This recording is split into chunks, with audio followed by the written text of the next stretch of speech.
All right, shalom, shalom. First and foremost, I want to give all praise, honor, and glory to Yahweh, Bahashem, Yahweh Shai, Bahashem, Rachak Wadash. Double honors to the elder apostles and the elder bishops of Great Millstone, who rule very well, very beautifully. Double salutations to the Akim out here pushing his gospel and truth and his sincerity to the best of their ability, given to them by Yahweh, Bahashem, Yahweh Shai. Peace, blessings, and salutations be unto the elect scattered abroad. May the election of Yahweh, Bahashem, Yahweh Shai, Lord willing, fall upon your houses. This is Brother Corner Walk coming back at you, Lord will, with the edifying lesson through Spirit and power. Yahweh, Bahashem, Yahweh Shai, Lord will. It is edifying, Lord will. It is straight to the point. But I was, I came across this picture a little while ago, man, and, Spirit just kind of hopped on me. I'd seen it earlier. Spirit hopped on me, to ultimately put a lesson together. And the title of this lesson is, Don't Let the Cares of This World Drown Out This Truth, man. Because really, anything that, that we see in this world, it really has no, it has no value, right, compared to, this truth, this gospel slack here. Got Esau's loud ass fucking car. And this nigga, man, he turned on his car just to use a duster on his fucking car. God, fucking devil, man. But anyways, nonetheless, don't let the cares of this world drown out this truth.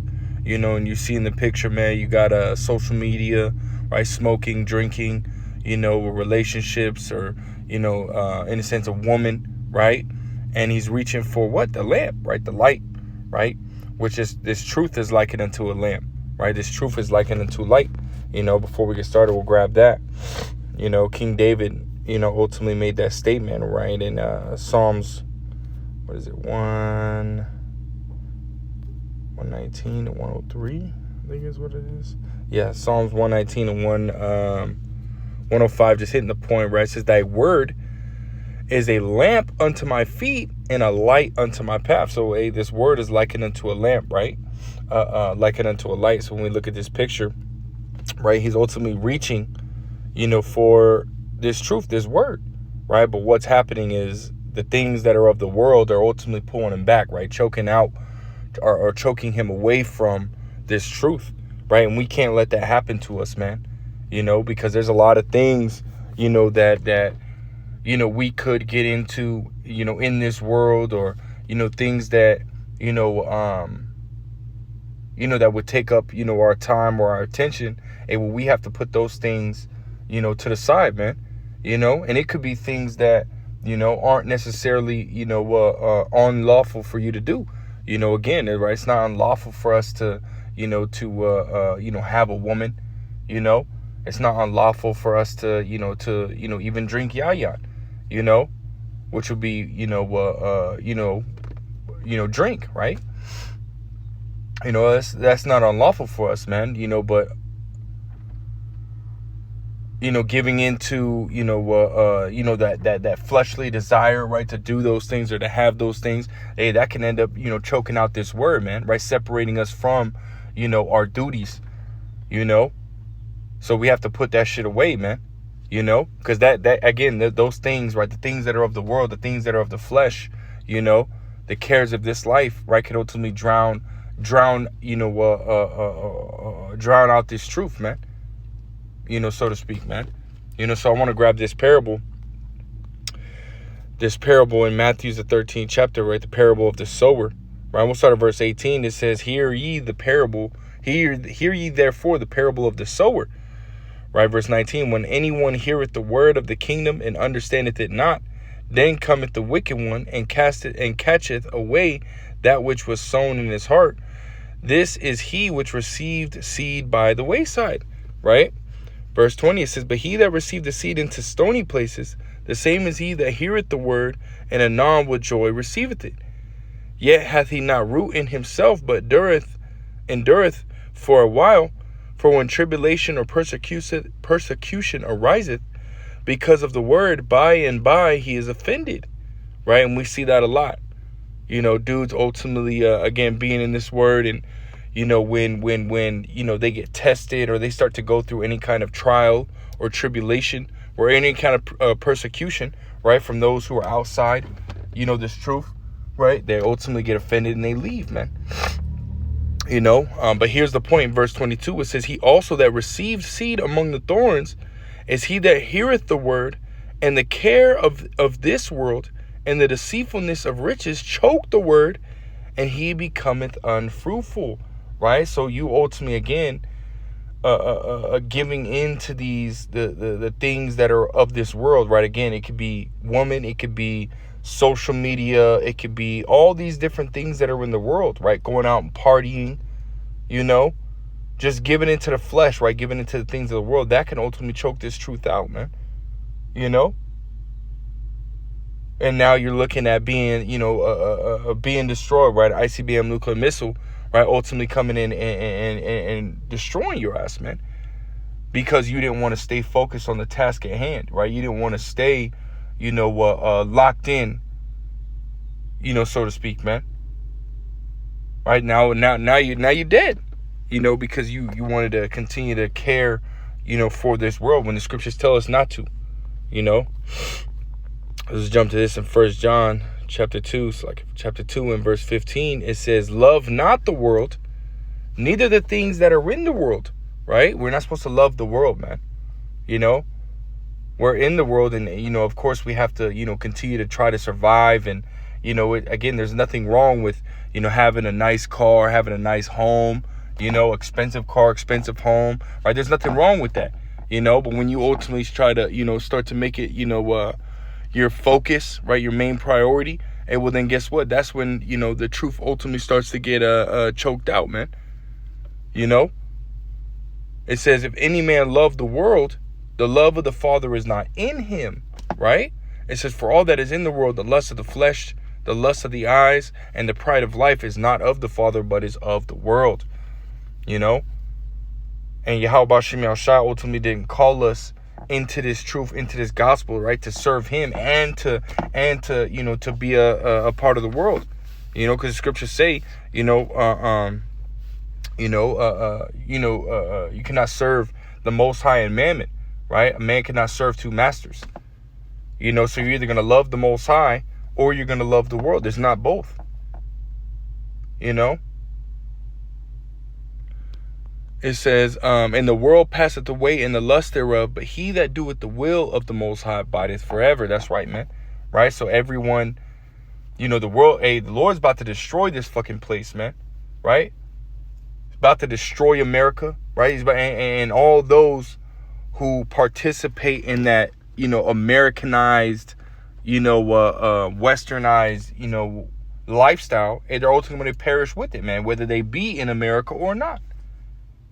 You know, because the Lord is going to come and get rid of all those who are his adversaries, man.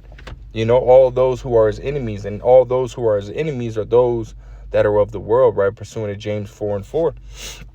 It says, ye adulterers and adulteresses, know ye not that the friendship of the world is enmity with the Most High? Whosoever therefore will be a friend of the world is the enemy of the Most High. Now let's grab this. Pretty sure.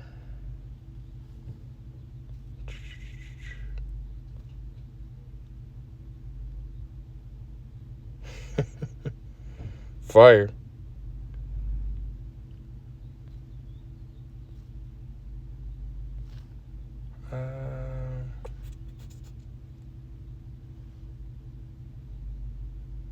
Right here. This is Isaiah chapter 1 and verse 24. It says, therefore saith the Lord, Yahweh of hosts, the mighty one of Israel, I will ease me of mine adversaries and avenge me of mine enemies. That's right, man.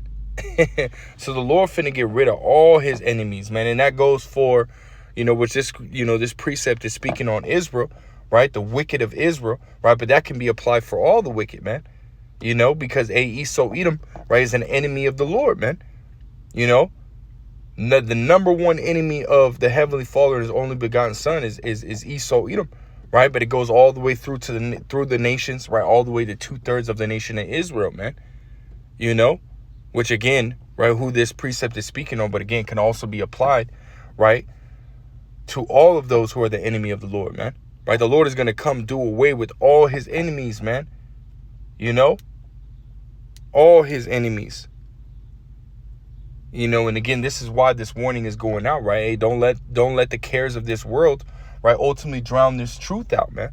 You know? Because at that point you become an enemy of the Lord, right? And which means the Lord is ultimately going to destroy you, man. You know? And you don't want to be destroyed, man. We want to be delivered, right? We want to be saved, you know, not destroyed. And I got this one last precept, man. We'll close out right here.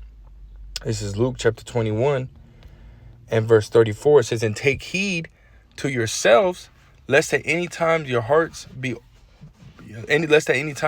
overcharged with surfeiting and drunkenness and cares of this life, and so that day come upon you unawares. Because when you're ultimately distracted, you know, by the things that are of the world, well, guess what? You're not focused on what's coming, right? You're not focused on what the true prophets are saying, you know, which the prophets were set up to warn you, man, right? Ezekiel 3:17. So they're the ones that are ultimately going to receive the message from the Lord, right? And to give you warning, right? See those signs, understand the signs, and give you warning, you know, just as the elder apostles of Great Millstone, right on down, the true prophets of the Heavenly Father and his only begotten Son have been doing for decades, man, you know, warning you. But if you're not listening, right, and you're not staying focused, well, guess what? Now you're going to get caught with your pants down, right? For verse 35, for as a snare, meaning a trap, shall it come on all them that dwell on the face of the whole earth, right? Which we know that Jacob's trouble, right, is right around the corner, a time of great judgment, great death, you know, a time like no other, as the scriptures say, as well as World War III immediately after that, man. You know, that's going to be the time when the Lord is finna wipe out all of those, man, you know, who have been slothful, who have had their priorities, wrong, right? Because this truth should be a priority, man. Yahweh Ba'ashim Yahushua should be your number one priority. You know, but again, we understand that 2/3 of Israel are going to continue to, have their priorities wrong, man. You know? So they're gonna receive the destruction, But 1/3, the elect, are going to take heed. And this is who that message is for, really. Those who are going to take heed, the elect, right? Verse 36, watch ye therefore and pray always that ye may be accounted worthy to escape all these things that shall come to pass and to stand before the Son of Man. And that's ultimately the goal, right? To stay focused, right? Stay diligent, to count all these things that are of the world as dung, so that we may win Hamashiach, right? And to be delivered in the said, from the said perils that are coming, right? To stand before Yahushua, be crowned by Yahushua, and to receive the promises. That's the goal, man. But again, if you allow this world to drown out this truth, right there, that's an automatic death sentence, man. So stay watching, stay praying, stay focused, man. So with that, Lord will is edifying, Lord will straight to the point. I'm going to give all praise, honor, and glory to Yahweh, Bahashim, Yahushua, Bahashim, Rachak Wadash, double honors to the elder apostles, elder bishops of Great Millstone. Till next time, I say shalom.